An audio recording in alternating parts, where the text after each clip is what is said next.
മധുരാജിന്റെ വിശേഷങ്ങൾ നീനു പുതിയടക്ക് പങ്കുവയ്ക്കുന്നു.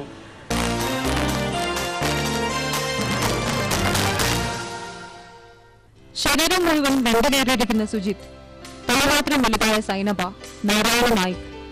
ഒരു ദിവസം കൊണ്ടല്ല കാസർകോട്ടെ ഈ അരജീവിതങ്ങൾ ലോകശ്രദ്ധയിലെത്തുന്നത്.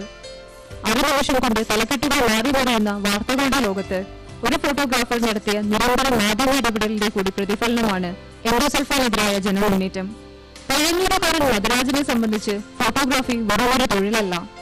ചെറുപ്പം മുതൽ അച്ഛന്റെ സ്റ്റുഡിയോയിൽ നിഴലിനും വെളിച്ചത്തിനുമൊപ്പം വളർന്ന മധുരാജിന് ക്രിയാത്മകമായി തന്നെ അടയാളപ്പെടുത്താനുള്ള ഇടമാണ് ഫോട്ടോഗ്രാഫി.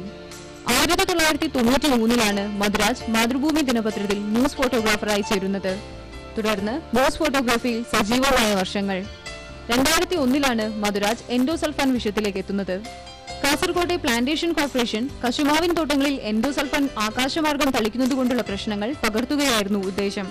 തുടർന്നുള്ള ദിവസങ്ങളിൽ മധുരാജിന്റെ ചിത്രങ്ങളിലൂടെ എൻഡോസൾഫാൻ ദുരിതങ്ങളെക്കുറിച്ച് ലോകമറിഞ്ഞു.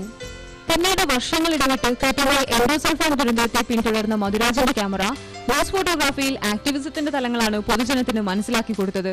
ഈ കാസർഗോഡ് ഞാൻ എൻഡോസൾഫാൻ ദുരിത മേഖലയിലെത്തിയപ്പോൾ എനിക്ക് നേരിൽ കാണാൻ പറ്റിയുള്ളതാണ്, നേരിൽ കാണുന്നതായിട്ട് അനുഭവപ്പെട്ടു. എനിക്കത് വായിച്ചറിഞ്ഞതായിട്ടുള്ള ദുരിതമായ ലോകത്തെക്കുറിച്ചുള്ള ഒരു നേർചിത്രമായിട്ടാണ് എനിക്ക് പിന്നീട് അത് തോന്നിയത്.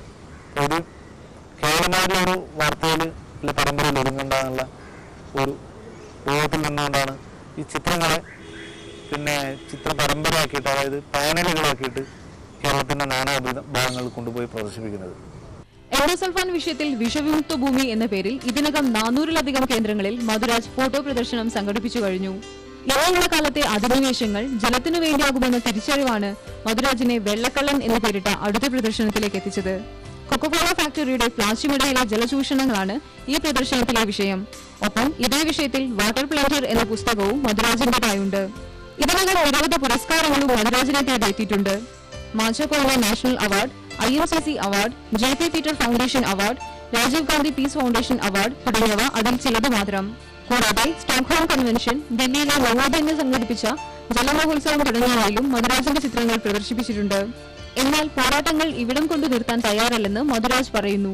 പലപ്പോഴും ജനാധിപത്യ പ്രക്രിയയിലൂടെ തിരഞ്ഞെടുക്കപ്പെട്ട ഭരണകൂടം തന്നെ ജനങ്ങൾക്കുമേൽ ദുരന്തം വിതയ്ക്കുമ്പോൾ മാധ്യമങ്ങളുടെ ശക്തമായ ഇടപെടൽ ആവശ്യമുണ്ടെന്നാണ് മധുരാജിന്റെ പക്ഷം. ഇന്ത്യയുടെ ഒരു അവസ്ഥ ഓർത്തിട്ട് നമുക്ക് പിന്നെ പല കാര്യങ്ങളെന്ന പോലെ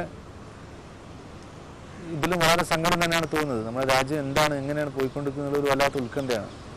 നമ്മുടെ സമൂഹത്തിലെ ഏറ്റവും പീഡിതരായിട്ടുള്ള ഒരു വിഭാഗമാണ് നമ്മുടെ എൻഡോസൾഫാൻ വിക്ടിംസ് എന്ന് പറയുന്നത്. അത് സ്വന്തമായി ഉണ്ടായ സംഭവമല്ല, അതുപോലെ സർക്കാർ തന്നെ വഹിച്ച ഒരു ദുരന്തമാണ്. ലോകത്തൊരു സ്ഥലത്തും അത്തരത്തിലുള്ള ദുരന്തങ്ങൾ അധികമില്ല. ഇപ്പോൾ ബബൽ ട്രാജഡി പോലെ തന്നെ വളരെയധികം പ്രാധാന്യമുള്ള ഒരു ട്രാജഡിയാണത്. അത് രാഷ്ട്രീയവും കാര്യം ബ്യൂറോക്രസിയും ഒക്കെ ചേർന്നുകൊണ്ട് നടത്തുന്ന ഒരു വലിയ ഒരു ജനങ്ങൾക്ക് നേരെയുള്ള വലിയൊരു കടന്നാക്രമണമായിട്ടാണ് ഞാൻ കാണുന്നത്. അപ്പം നമുക്ക് ഇങ്ങനെ വിലപിച്ചതിൻ്റെ കാര്യമൊന്നുമില്ല, നമ്മൾ അതിനെതിരെ അതിശക്തമായിട്ട് പ്രതികരിക്കുക എന്നുള്ള മാത്രമേ ഉള്ളൂ. അപ്പോൾ ഭരണകൂടം എന്ന് പറഞ്ഞാൽ നമ്മൾ ഉണ്ടാക്കുന്ന ഭരണകൂടമാണ്, നമ്മൾ പറഞ്ഞേക്കുന്നവരാണ് ഭരണാധികാരികൾ.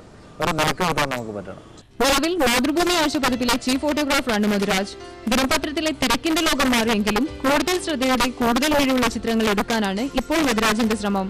അവിടെ നാളേക്കായി ഒരു സന്ദേശം കൂടി കരുതി വെച്ചിട്ടുണ്ടെങ്കിൽ മധുരാജ് സന്തോഷവാനാണ്.